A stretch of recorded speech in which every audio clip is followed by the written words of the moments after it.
Ketentuan Pasal 64 Undang-Undang Nomor 1 Tahun 2023 menerangkan bahwa saksi pidana dalam KUHP baru atau Undang-Undang Nomor 1 Tahun 2023 terdiri atas pidana pokok, pidana tambahan, dan pidana yang bersifat khusus untuk tindak pidana tertentu yang ditentukan dalam undang-undang. Ketentuan Pasal 65 Ayat 1 Undang-Undang Nomor 1 Tahun 2023 menerangkan bahwa pidana pokok terdiri atas pidana penjara, pidana tutupan, pidana pengawasan, pidana denda, dan pidana kerja sosial. Dalam bagian penjelasan Pasal 65 Ayat 1 Undang-Undang Nomor 1 Tahun 2023 diterangkan bahwa KUHP baru tidak hanya berorientasi pada pidana penjara dan pidana denda semata. Adapun pidana tutupan, pidana pengawasan, dan pidana kerja sosial merupakan pelaksanaan pidana alternatif. Pidana alternatif tersebut dicantumkan sebagai konsekuensi diterimanya hukum pidana yang memperhatikan keseimbangan kepentingan antara perbuatan dan keadaan pelaku tindak pidana untuk mengembangkan alternatif selain pidana penjara. Melalui penjatuhan jenis pidana tersebut, diharapkan terpidana dapat dibebaskan dari rasa bersalah dan masyarakat dapat berperan aktif untuk memasyarakatkan terpidana dalam melakukan hal-hal yang bermanfaat. Sebagai contoh dengan penjatuhan pidana kerja sosial. Masih terkait pidana pokok, ketentuan Pasal 65 Ayat 2 Undang-Undang Nomor 1 Tahun 2023 menerangkan bahwa urutan pidana tersebut menentukan berat atau ringannya pidana. Kemudian terkait penjatuhan, bagian penjelasan Pasal 65 Ayat 2 Undang-Undang Nomor 1 Tahun 2023 menerangkan bahwa hakim mempunyai pilihan untuk menjatuhkan salah satu pidana yang bersifat alternatif dengan sanksi pidana dalam KUHP baru terdiri atas pidana pokok, pidana tambahan, dan pidana yang bersifat khusus. Kemudian kepemindaan dilakukan dengan mendahulukan atau mengutamakan jenis pidana yang lebih ringan jika hal tersebut telah memenuhi tujuan pemindahan. Pidana tambahan. Ketentuan Pasal 66 Ayat 1 Undang-Undang Nomor 1 Tahun 2023 menerangkan bahwa pidana tambahan terdiri atas pencabutan hak tertentu, perampasan barang tertentu dan atau tagihan, pengumuman putusan hakim, pembayaran ganti rugi, pencabutan izin tertentu, dan pemenuhan kewajiban adat setempat. Pidana tambahan ini dapat dikenakan jika penjatuhan pidana pokok tidak cukup untuk mencapai tujuan pemindahan. Penjatuhan pidana tambahan dapat dilakukan dengan dari satu jenis. Ketentuan Pasal 67 Undang-Undang Nomor 1 Tahun 2023 menerangkan bahwa pidana yang bersifat khusus adalah pidana mati yang selalu diancam secara alternatif. Bagian penjelasan Pasal 67 Undang-Undang Nomor 1 Tahun 2023 menerangkan bahwa tindak pidana yang dapat diancam dengan pidana yang bersifat khusus yang ini adalah tindak pidana yang sangat serius atau yang luar biasa. Tindak pidana yang dimaksud antara lain tindak pidana narkotika, tindak pidana terorisme, tindak pidana korupsi, dan tindak pidana berat terhadap hak asasi manusia.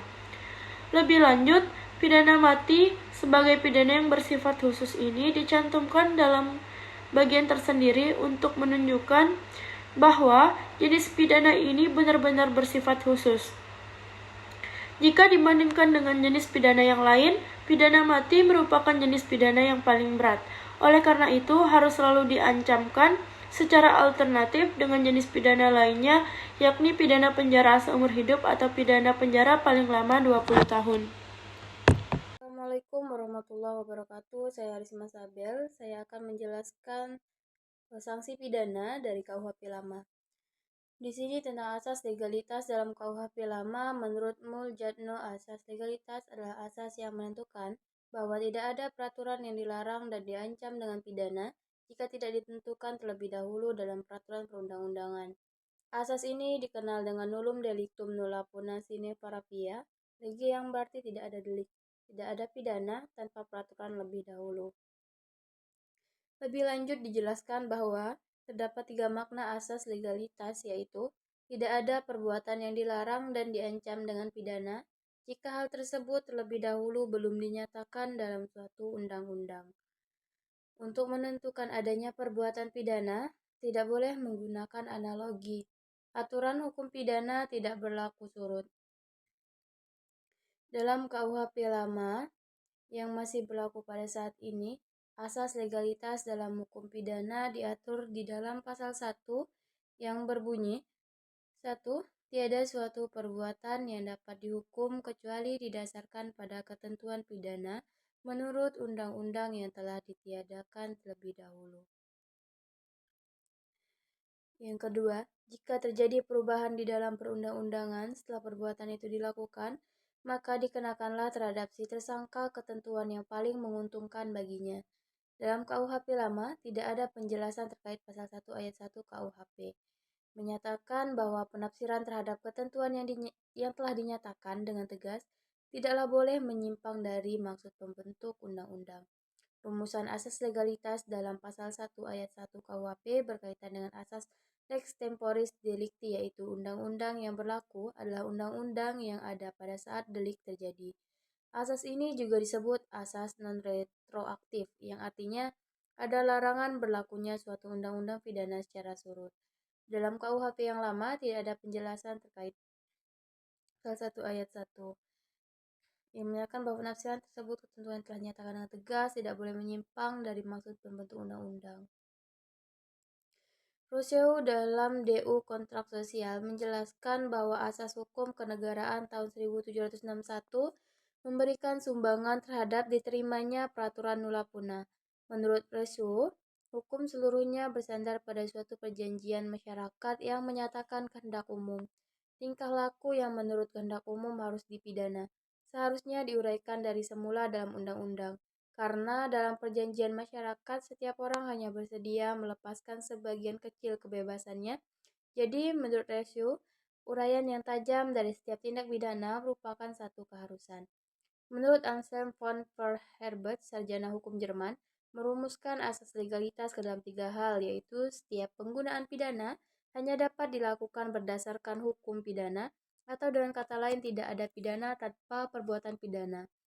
Penggunaan pidana hanya mungkin dilakukan jika terjadi perbuatan yang diancam dengan pidana oleh undang-undang, atau dengan kata lain tidak ada pidana tanpa ketentuan pidana menurut undang-undang. Perbuatan yang diancam dengan pidana menurut undang-undang membawa akibat hukum bahwa pidana yang diancamkan oleh undang-undang dijatuhkan, atau dengan kata lain tidak ada perbuatan pidana tanpa pidana menurut undang-undang. Pasal 1 ayat 1 KUHP ini juga membuat larangan menggunakan penafsiran secara analogis di dalam lapangan hukum pidana untuk menjamin kepastian hukum. Itulah pemaparan materi dari saya, Risma Sabel, mengenai sanksi pidana menurut KUHP.